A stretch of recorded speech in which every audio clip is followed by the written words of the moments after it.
উপস্থিত শহীদ শ্রমিকেরা, আমি সকল ছাত্র শ্রমিক জনতা রক্তের বিনিময়ে গণতন্ত্র খুঁজে পেয়েছে তাদের রোল মাত্রা কামনা করে আমি বলতে চাই, আমরা বাংলাদেশের স্বাধীনতার সার্বভৌমত্ব রক্ষা করতে চাই। কারণ স্বাধীনতার শহীদ রহমান বাংলাদেশ স্বাধীন করেছেন, স্বাধীনতার ডাক দিয়েছেন, আর দ্বিতীয় স্বাধীনতার যুদ্ধে ডাক দিয়েছেন তারুণ্যের অহংকার তারেক রহমান। আমরা শহীদ স্বাধীন বাংলাদেশ, তারেক জিয়ার স্বাধীন বাংলাদেশ কোন ষড়যন্ত্রকারী হাতে তুলে দিতে পারি না। আমরা আমাদের জাতীয় মূল্যবোধ এবং বিএনপি ভারপ্রাপ্ত চেয়ারম্যান তারেক রহমান নির্দেশে আমরা দীর্ঘ 70 বছর রাজপথে ছিলাম এবং গত 5ই আগস্টের আগে যখন কোটা বৈষম্য কোটা ছাত্র আন্দোলন শুরু হয়েছে আমাদের নির্দেশ দিয়েছে রাজপথে থাকার জন্য। আমরা রাজপথে এখন আছি। আমরা শুধু বলতে চাই, আওয়ামী লীগ সন্ত্রাসীদেরকে বলতে চাই, ওয়ার্ডফাদার সন্ত্রাসীদের বলতে চাই, পুলিশ উসমানকে বলতে চাই, পুলিশ হাসিনাকে বলতে চাই, আমরা শান্ত আছি, আমাদেরকে শান্ত থাকতে দেন। রামমন্দিরবাসীকে শান্তিতে ঘুমাতে দেন, বাংলাদেশের মানুষকে শান্তিতে ঘুমাতে দেন। পার্শ্ববর্তী থেকে ঘুরে আছেন, আমরা শান্তি করার চেষ্টা করবো না। হিন্দু মুসলিম দাঙ্গা লাগানোর চেষ্টা করবেন না। আপনি যেটা চাচ্ছেন সেটা বাংলাদেশে আর হবে না। আর বাংলাদেশের 20 কোটি মানুষ আপনাকে পলায়ন করার জন্য বাধ্য করেছে। আপনি একজন পলায়ন নেত্রী, পরাজিত নেত্রী, আপনার জনগণের ভোটে কখনো নির্বাচিত হতে পারে না।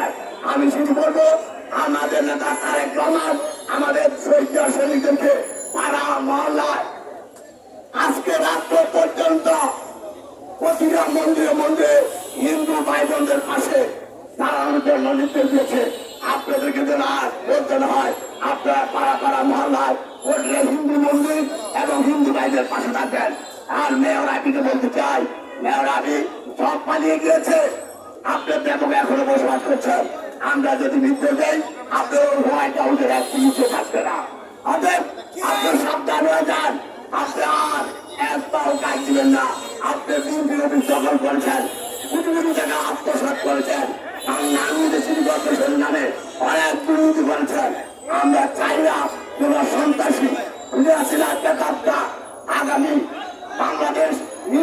বাংলাদেশে একটি সুস্থ জাতীয় নির্বাচন না হতে পেত কোন খুনি সন্ত্রাসী টাকা চোর বাংলাদেশে অবস্থান করুক। আমরা আমাদের নেতা তারেক রহমান নেতৃত্বে আমরা রাজপথে ছিলাম, আছি। উনি নির্দেশ দেয় না পর্যন্ত আমরা বাংলাদেশের কোন রাজপথ ছাড়বো না, আমাদের রাজপথ ছাড়বো না। যদি সাংবাদিক বলতে চাই, দীর্ঘ 70 বছর আপনারা অনেক সত্য মিথ্যা তুলে ধরেছেন। আমরা আপনাদের হাত অনুযায়ী বলতে চাই, আপনি খুনি জামিন উসমান, খুনি সেলিম ওসমান, খুনি আব্দুল ওসমান, খুনি অয়ন ওসমান এবং আইন এবং তাদের বেকার তারা যে দুর্নীতি করছে, অবৈধ আন্দোলনে দেখেছে এবং প্রাইভেট গ্রামের অস্ত্র লুট করে ছাত্রদেরকে হত্যা করার জন্য লেলিয়ে দিয়েছে। আমরা সেই অস্ত্র চাই, সে খুনি শামীম ওসমানের বিচার চাই, খুনি সেলিম ওসমানের বিচার চাই, খুনি আব্দুল ওসমানের বিচার চাই, খুনি অয়ন ওসমানের বিচার চাই। যারা সদনের কে শহীদ করেছে, যারা আমানতকে শহীদ করেছে, যারা ভাইকে শহীদ করেছে, যারা মুক্তকে শহীদ করেছে, আমরা তাদেরকে ছাড় দেব না। আমরা তাদের বিচার চাই, খুনি হাসিনার ফাঁসি চাই, শামীম ওসমানের ফাঁসি চাই, সেলিম ওসমানের ফাঁসি চাই, আজমির এবং ওসমানের ফাঁসি চাই, তাদের 200 ফাঁসি চাই। আমাদের একটি শান্তির নারায়ণ গড়ে তোলার জন্য, তারেক রহমানের নেতৃত্বে একটি শান্তিময় বাংলাদেশ গড়ে তোলার জন্য আমরা সাংবাদিক ভাইদেরকে, ব্যবসায়ী ভাইদেরকে, প্রশাসন ভাইদের সহযোগিতা চাই, আপামর জনতার সহযোগিতা চাই। অবশ্যই আপনার সহযোগিতা করবেন।